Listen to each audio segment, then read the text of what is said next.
साधारण कद काठी के विनोद बाबू पहले जैसे तैसे रहते थे, लेकिन दूसरी शादी के बाद वे तरीके से कपड़े वगैरह पहनने लगे थे। चेहरे की लंबी बढ़ी हुई दाढ़ी मूंछ को क्लीन शेव में बदल चुके थे।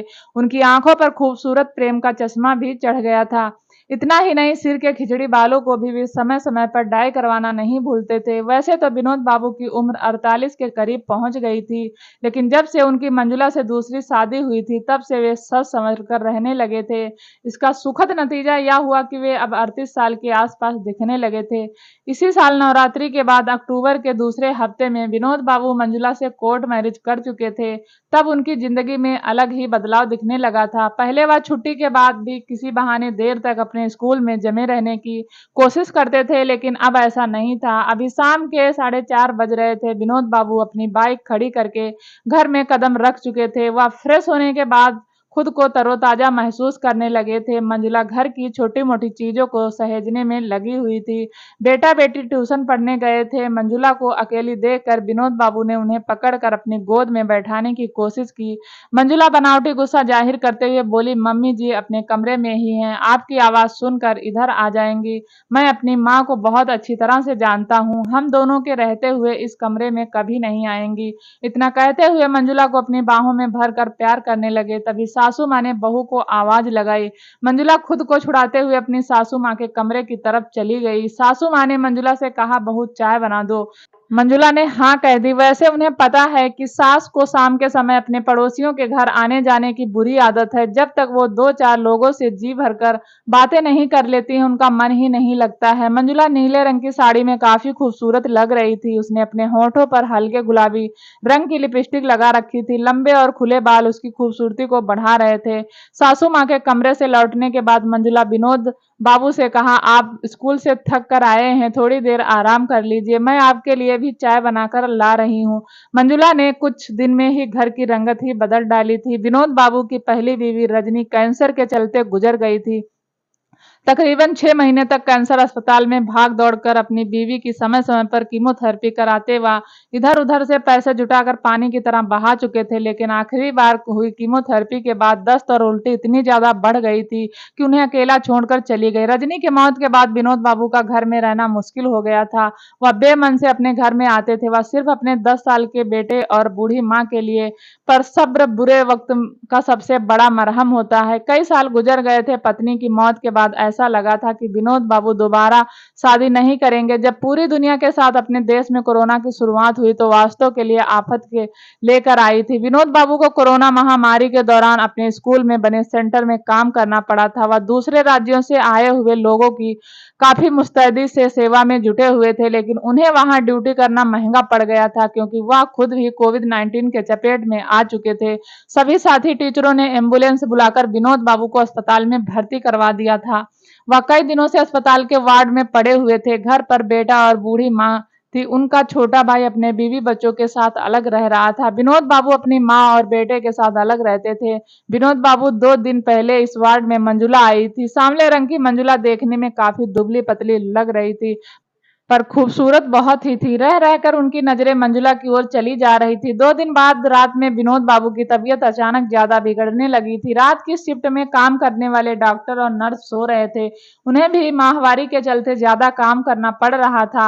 ज्यादातर मरीज सोए हुए थे। उस रात मंजुला की तबीयत ठीक थी, लेकिन नींद नहीं आ रही थी। विनोद बाबू की हालत बिगड़ते देख उससे रहा नहीं गया और वह उनके पास आ गई। विनोद बाबू का ऑक्सीजन लेवल कम हो रहा था। छटपटाते देख वह उनके पास आकर बोली, "आप पेट के बल लेटकर लंबी लंबी सांसें भरने और छोड़ने की कोशिश कीजिए।" मंजुला विनोद बाबू की पीठ सहलाने लगी। इससे उन्हें राहत महसूस होने लगी थी। कुछ देर में ही उनका ऑक्सीजन लेवल सामान्य होने लगा था। उन्होंने मंजुला का शुक्रिया अदा किया था। एक दिन मंजुला के बगल वाले बिस्तर की अधेड़ औरत मरीज मर गई। उसका बिस्तर अब खाली हो चुका था। वार्ड में दहशत का माहौल बन चुका था। इसीलिए मंजुला को उस रात नींद नहीं आ रही थी। मंजुला को बेचैन देखकर विनोद बाबू से रहा नहीं गया था। आखिरकार उन्होंने मंजुला से पूछा, "अगर तुम्हें कोई परेशानी हो रही है तो मेरे पास वाले खाली बिस्तर पर आ जाओ।"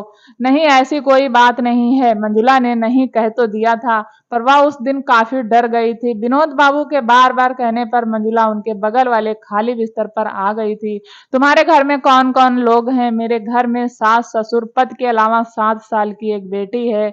तो बेटी तो तुम्हें याद करती ही होगी, पता नहीं याद करती होगी या भी नहीं। यह कहकर मंजुला उदास हो गई थी। परिवार वाले भी तुम्हें बहुत मिस कर रहे होंगे। यह सुनकर मंजुला थोड़ी देर चुप रही, फिर बोली, ऐसा कुछ नहीं है। मैं आज तक अपनी बेटी के बाद एक बेटे को जन्म नहीं दे पाई हूँ, इसीलिए घर के लोग नाखुश हैं। वैसे मेरे शरीर के अंदर कुछ ऐसी परेशानी आ गई है कि डॉक्टर ने साफ कह दिया है कि अब मैं दोबारा माँ नहीं बन पाऊंगी। मेरी बेटी अपनी दादी के पास रह रही है।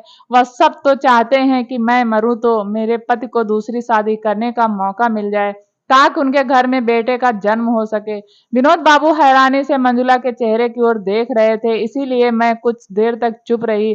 फिर बोली, वैसे मैं भी अब उनको शादी करने की इजाजत दे देना चाहती हूँ। विनोद बाबू को यह सब सुनकर झटका सा लगा था। बेटा या बेटी पैदा करना किसी के बस में नहीं होता है, फिर भी आज भी लोग किसी औरत से ऐसे कैसे उम्मीद रखने लगते हैं कि उनके मन के मुताबिक बेटा या बेटी जन्मे। 21वीं सदी में भी लोगों की सोच नहीं बदल रही है, जबकि आज लड़कियां आसमान की ऊंचाइयों पर उड़ रही हैं। विनोद बाबू मंजुला को समझाने की कोशिश कर रहे थे। एक दूसरे के सुख दुख बांटते हुए अस्पताल में दिन बीत रहे थे। जब मंजुला पूरी तरह से ठीक हो गई और डॉक्टर ने डिस्चार्ज करने की इजाजत दे दी, तभी उनके घर से कोई नहीं आया था।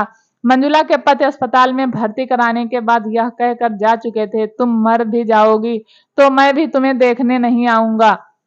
पति की यही नफरत भरी बातें मंजुला को घर जाने से रोक रही थी। वैसे वह भी अपनी सास और पति के रोज रोज के तानों से तंग आ चुकी थी। इधर विनोद बाबू मंजुला को घर तक छोड़ने के लिए तैयार भी थे, लेकिन मंजुला ने उनसे कहा, आप जाइए, मैं बाद में घर चली जाऊंगी। विनोद बाबू समझ गए थे तो उनसे रहा नहीं गया और बोले, चलो मेरे घर चलो, तुम मेरे घर में पूरी तरह से सुरक्षित रहोगी, तुम्हारी भावनाओं का पूरा ख्याल रखा जाएगा।